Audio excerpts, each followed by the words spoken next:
Allah subhanahu wa ta'ala abateje intozi mu buriri bwanyu, ninde wazikuramo?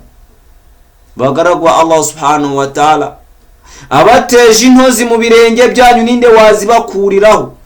Bagaragwa Allah subhanahu wa ta'ala, Allah subhanahu wa ta'ala kuki mutamwiringira kuruta uko mwiringira ibigirwamana byanyu? Allah subhanahu wa ta'ala nizihe nema mu nema ze muhinyura kugeza ubwo mwiringiye ubushobozi bwa bagenzi banyu karibo bagomba kubarinda no kubatabara? Allah subhanahu wa ta'ala tubwira ati iyamusaska Allahu bidurri fala kashfa lahu illa hu wa iyamusaska bi khayri fahuwa ala kulli shay'in qadir.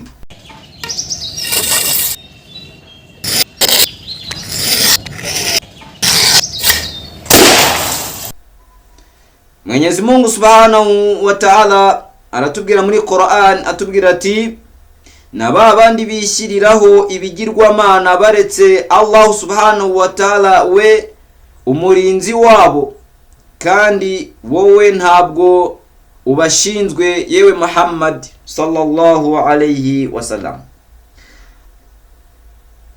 Bayisilamu kazi, bemeramana kazi, dukomeje amasomo yacu ya tawhid, iyobokamana, aho mu bihe turi kuganamo cyangwa se turimo abantu bakomeje kwitandukanya na Allah subhanahu wa ta'ala mu buryo bw'imisengere, mu buryo bwo kwiringira, mu buryo bwo gutinya. Niyo mpamvu Allah subhanahu wa ta'ala atubwira muri Qur'an, atubwira ati ibirere byenda gusandara bihereye ku kiri hejuru y'ibindi kubera igitinyiro cya Allah subhanahu wa ta'ala. Abamarayika batagatifuza ishimwe rya Nyagasani wabo, bakanasabira imbabazi abari ku isi. Mumenye ko mu by'ukuri Allah ari we ubabarira ibyaha, ari nawe nyirimpuhwe.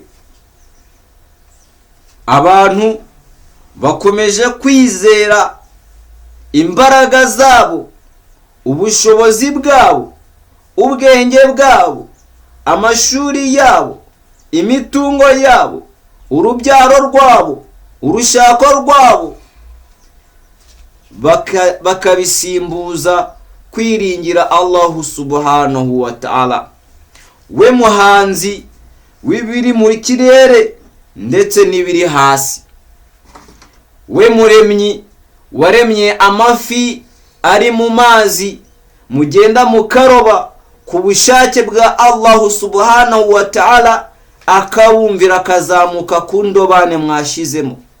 Allah subhanahu wa ta'ala ayahaye itegeko ko agomba kujya hasi mu ndiba y'amazi, akajya hasi ku mucanga, ninde wayazamuramo? Bagaragwa Allah subhanahu wa ta'ala. Kubera iki abantu dukomeje kwiringira ibitagira icyo byatumarira, ibitagira icyo byadufasha, ibitagira icyo byatugezaho? Bagaragwa Allah subhanahu wa ta'ala wahawe uburinzi na Allah subhanahu wa ta'ala, uwo ni ufite uburinzi bwa nyabwo. Wahawe amafunguro na Allah subhanahu wa ta'ala, uwo ni ufite amafunguro ya nyayo. Wagaburiwe na Allah subhanahu wa ta'ala, uwo ni wahaze.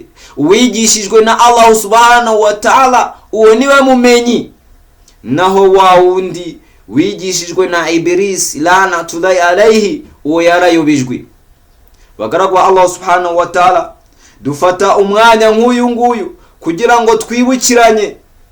Fadhakir, urwibutso rugirira bemeramana akamaro. Bagaragwa Allah subhanahu wa ta'ala, turimo turiga aqidatul islamiyya, at-tawhid, imyemerere ya Islam.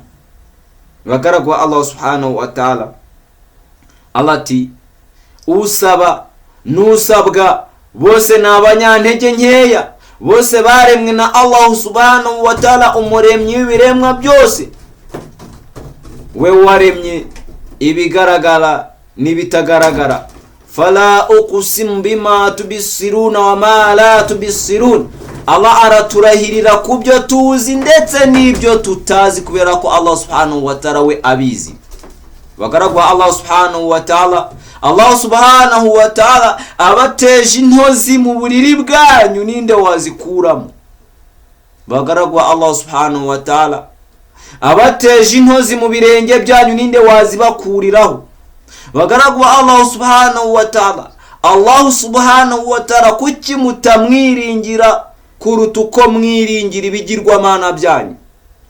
Allah subhanahu wa ta'ala nizihe nema mu nema ze muhinyura kugeza ubwo mwiringiye ubushobozi bwa bagenzi banyu karibo bagomba kubarinda no kubatabara.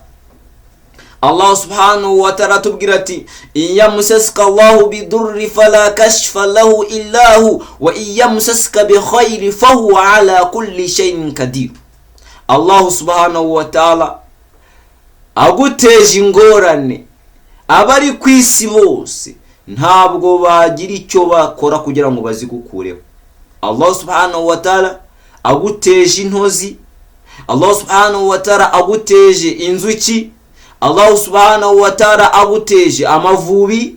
Ibyo ni ibiremwa tubona ko bisuzuguritse, ariko ni ingabo za Allah subhanahu wa ta'ala, aho zatata zirashwanyaguza n'intare iri mu ishyamba, n'inzoka iri mu ishyamba, ya yindi nini, ya yindi intare zose, inyamaswa zose zireba zikirukanka, nazo ubwazo iyo zigeze ku ntozi ziriruka, zirahunga, kubera ko Allah subhanahu wa ta'ala niwe waremye, arema ibiremwa bigiye bitandukanye. Ibyo byose ni ukugira ngo biguhe gutekereza. Arati falyanzuril insanu mimma khuliqa, ngaho umuntu niyitegereze ibyo yaremwemo. Mbere y'uko ujya kuvuga ngo ni ibiki naremwemo, banza urebe ibigusohokamo mu mazuru. Ibyo waremwemo birasa n'ibyo ngibyo, arizo ntanga. Intanga zishyirwa, zituruka, zikajya muri nyababyeyi ku itegeko rya Allah subhanahu wa ta'ala, ukavuka, umuntu akavuka. Allah subhanahu wa ta'ala ati mu by'ukuri niwe murinzi wanyu, niwe mugenga wanyu, niwe ubaha umwuka muhumeka, niwe unawubambura mukitwa bapfu. Allah ati tumwambura mwese mureba abakomeye n'aboroheje, abakire bafite amafaranga yo kuba bakwishyura imyaka yose y'ubuzima bw'uwo muntu yarasigaje ahumekera muri bomboni, umwuka w'umugurano. Allah ati tumutwara mwese mumureba kandi ntitwawumusubiza, igihe cye kiba cyarangiye.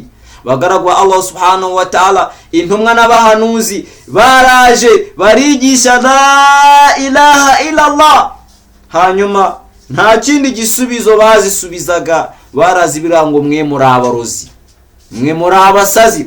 Nkuko tubisanga muri suratu Ashura aya 27, ubwo Farawo aravuga ati mu by'ukuri iyi ntumwa yanyu Musa yabatumweho ni umusazi, nta bwenge agira,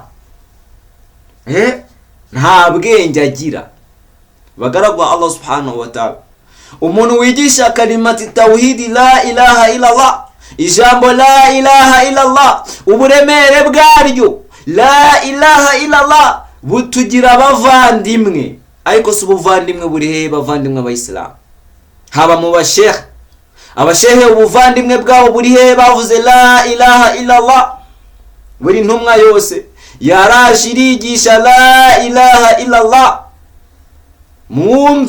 Munumvire ati'u Allah wa ati'u rasula, ni mwumvire Allah n'intumwa ze. Wa ulul amri minkum, ndetse n'abayobozi babayoboye muri mwebwe. Ariko fa innal izzata lillahi wa rasulihi wal mu'minin, walakinnal munafiqina la ya'lamun. Allah ati icyubahiro ni icya Allah n'intumwa ze n'abemeramana. Icyubahiro ni icya la ilaha illallah, na wa wundi wazanye la ilaha illallah, na wa wundi wakiriye la ilaha illallah, nibo banyacyubahiro. Naho abandi basigaye nabirirwa birukanka inyuma y'icyubahiro, bagashiraho n'ubugome bwo kugira ngo umuntu utari bwabaha icyubahiro, byanga bikunda bagomba kumugirira nabi bihanukire kugira ngo bibisomo ku basigaye bose.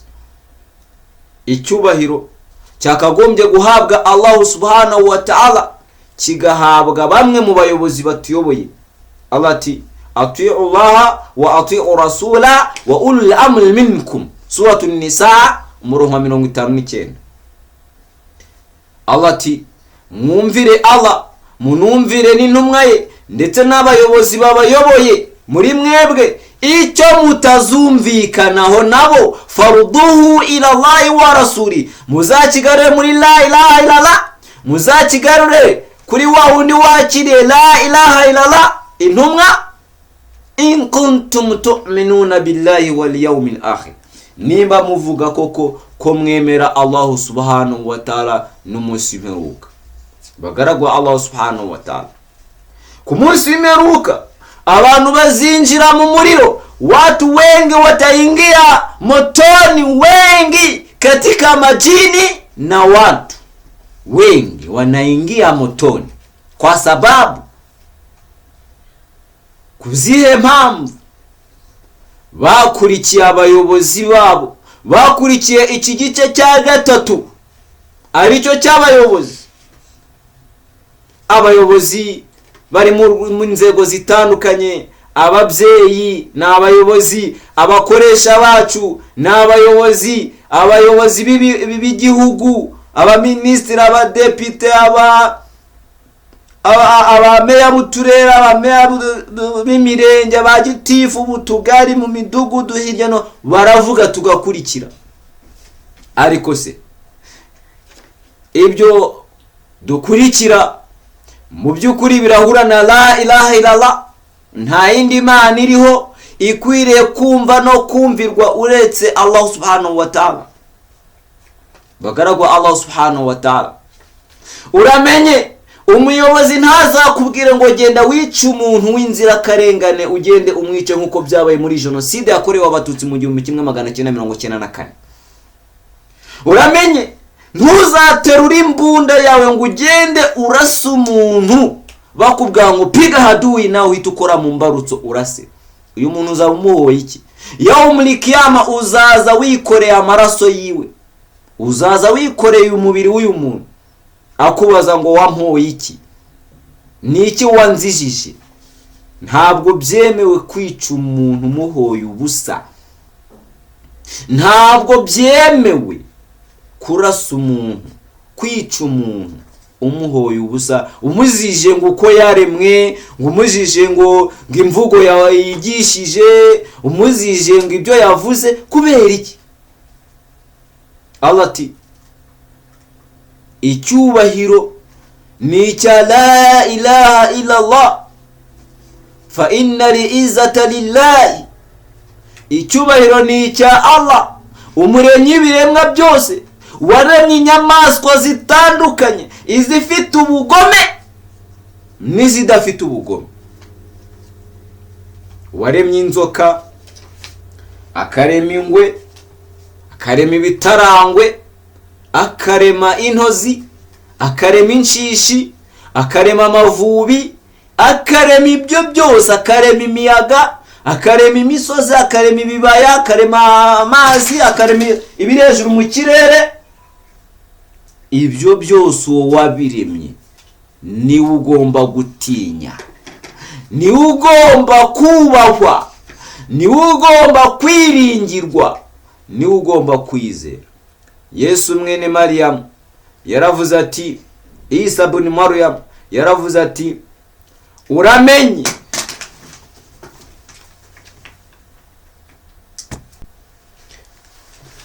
Allah subhanahu wa ta'ala aratubwira ati ibi byose twabiremeye kugira ngo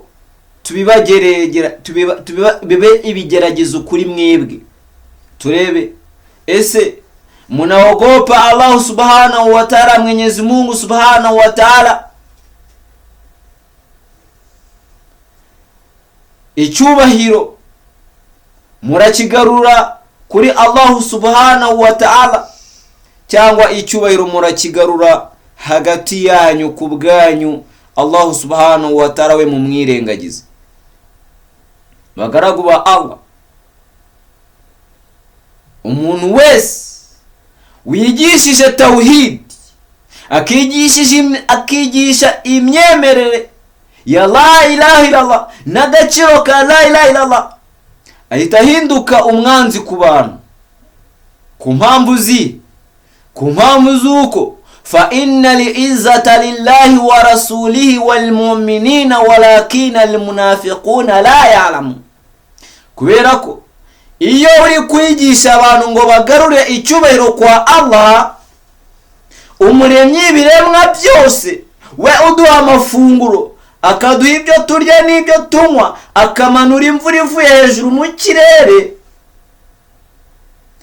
akayihesha ubuzima isi, nyuma yo gukakara kwayo, nyuma yo gupfa kwayo, nyuma yo kuba amazi yamaze gukama, Allah akamanura imvura kugira ngo hazamukemo imboga, hazamukemo ibinyamisogwe, hazamukemo ibishyimbo, hazamukemo amashaza, hazamukemo ibyo kurya bitandukanye, ibirayi, ibijumba, amateke, imyumbati, imiceri, sinzi amakaroni, sinzi ibitoki. Ibyo byose mwene Adamu akarya, yamara kurya akavuga ati ibi ngibi byavuye mu mbaraga zanjye. Habe no kuvuga ati alhamdulillahi bi ni'mati tatimu salihat, alhamdulillahi rabbil alamin, alhamdulillahi ya rabbi, ndashimiye yewe muremyi wanjye, yewe muremyi ibiremwa byose, ibigaragara n'ibitagaragara, alhamdulillahi rabbil alamin. Umuntu akarya akanywa kuvuga iri jambo bikanga, kalimatu tawhid la ilaha illallah, la ilaha illallah wahdahu la sharika lahu. Allah subhanahu wa ta'ala ni Imana imwe itabangikanywa n'icyari cyo cyose. Imana irimbura, ikarimbura ibisekuru bigiye bitandukanye, ikarimbura ibihugu bitandukanye, ibihora kuba batandukanye na la ilaha illallah. Ubuhungiro bw'umwemeramana, aho umwemeramana akwiye guhungira ni kwa la ilaha illallah. La ilaha illallah wahdahu la sharika lahu wa ma yatawakkal ala Allah fa huwa hasbuh. Uwiringiye Allah subhanahu wa ta'ala, uwiringiye la ilaha illallah, Allah bamuhagije. Nta wundi murinzi, nta wundi mutabazi, nta wundi murengezi usibye la ilaha illallah. Ashhadu an la ilaha illallah wahdahu la sharika lahu, lahul mulku wa lahul hamdu wa huwa ala kulli shay'in qadir. Rabbayk Allahumma rabbayk, rabbayk la sharika lak, rabbayk innal hamda wa ni'mata laka wal mulku la sharika lak, rabbayk.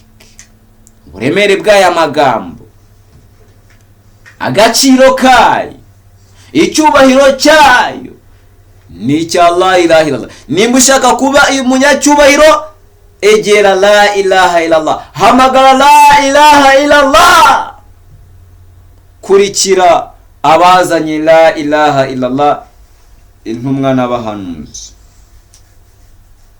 Numara kubikora gutyo uzabona icyubahiro, kuko Allah akubwira ati fa inna li'izzata lillahi wa rasulihi wal mu'minin. Icyubahiro ni cya Allah n'intumwa ze n'abemeramana. Nimba uri umwemeramana ugomba kuba wubahitse, ariko nimba utari umwemeramana ugomba kuba usuzuguritse. Uko waharanira icyo cyubahiro cyose, icyubahiro gitangwa na la ilaha illallah. huwa alladhi arsala rasulahu bilhuda wa dinil haqqi liyudhhirahu ala dini kullihi wa kafa billahi shahida. Muhammadur Rasulullah walladhina ma'ahu ashidda'u 'alal kuffari ruhama'u bainahum tarahum ruk'an sujadan yabtaghuna fadlan min Allah wa ridwan ila akhir ayat. Barakallahu fikum wa jazakallahu khairan. Assalamu alaikum wa rahmatullahi wa barakatuh.